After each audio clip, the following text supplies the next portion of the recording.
आज हम लोग 10वीं क्लास का प्रश्नावली 3.5 NCERT BTC का 2 का 1 नंबर क्वेश्चन देखेंगे, जिसमें प्रश्न है कि दिए गए समीकरण में समीकरण 1 समीकरण 2 में ए और बी के यहाँ ए है और इसी में बी है, ए और बी के किन मानों के लिए युग्म का हल अपरिमित रूप से अनेक होंगे। तो हमने आपको पिछले वीडियो में बताया था कि अपरिमित रूप से जब हल अनेक होते हैं तो उसका फार्मूला क्या होता है। ठीक है, तो यहाँ पे ध्यान देने की बात यह है, सबसे पहले हम इसमें a1 बराबर 2, b1 बराबर 3, c1 बराबर 7 कहाँ से आया है, यहाँ से x के बगल में a1, y के बगल में b1 और c1। ठीक है, फिर यहाँ a2 बराबर a माइनस b, b2 बराबर a प्लस b और c2 बराबर 3a प्लस b माइनस 2। ठीक है, जब 2 चर वाला समीकरण हमने आपको पढ़ाया था तो उस समय आपको बताया था a b c, a1 b1 c1, a2 b2 c2। आपको याद होगा, अगर याद नहीं है तो आप फिर से पिछले वीडियो को देखिए और समझने का प्रयास कीजिए।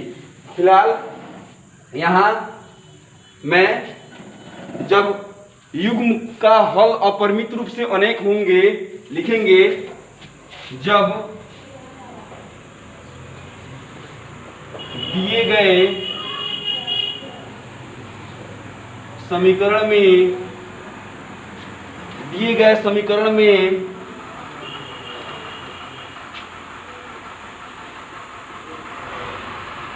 अपरिमित रूप से अनेक हल प्राप्त होंगे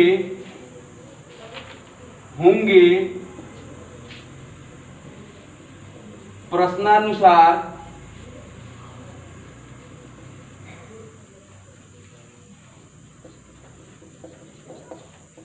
तो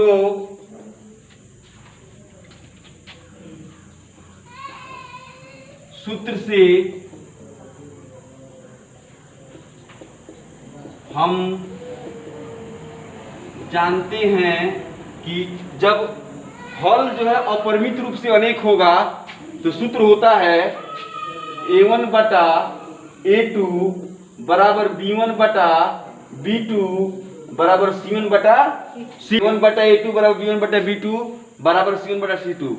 ठीक है, तो a1 का मान यहाँ पे 2 हो जाएगा, होगा 2 है यहाँ पे, तो a1 की जगह पे हम लिख सकते हैं 2, a2 के जगह पर a माइनस b बराबर b1 के जगह पर 3, b2 के जगह पर a प्लस b।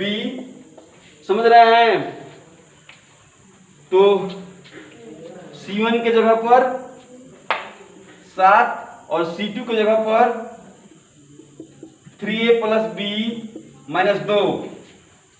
ठीक है, तो इतना बराबर इतना बराबर इतना, 3 हिस्से में जब बराबर आती है तो ऐसी स्थिति का मतलब क्या हुआ कि ये दोनों आपस में बराबर हैं। लाल रंग का मार्कर, ये दोनों क्या हैं, आपस में बराबर हैं। फिर ये दोनों भी आपस में बराबर हैं, तो 3 बार तो बराबर लेके आप चल नहीं सकते हैं, इसलिए 2 बार को बराबर लेके चलिए और हल ज्ञात कीजिए। तो इन दोनों को हम लेके चलेंगे, तो अब 2 बटा a माइनस b बराबर 3 बटा a प्लस b। ऐसी स्थिति में क्या होगा, क्रॉस मल्टीप्लाई होगा, तिरछा तिरछी गुना। जब बराबर की एक बगल भिन्न हो और बराबर के दूसरे बगल भी भिन्न हो तो तिरछा तिरछी गुना करेंगे।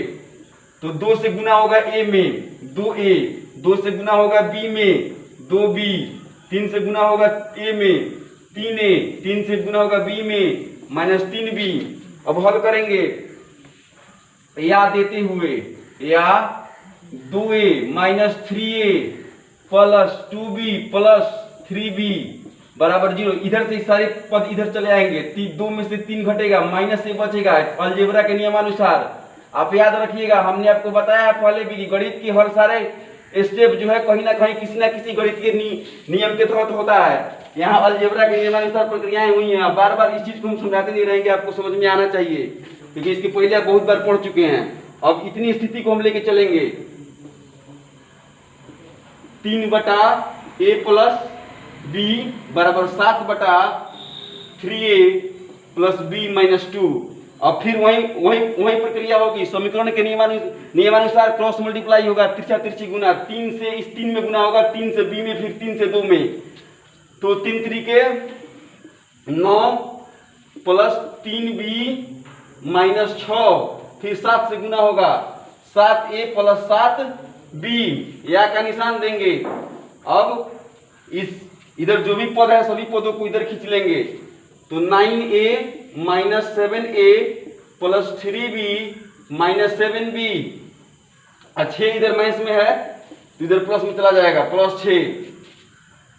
पता है ना समीकरण का नियम कि बराबर के एक बगल प्लस होता है माइनस होता है, मालूम है ना।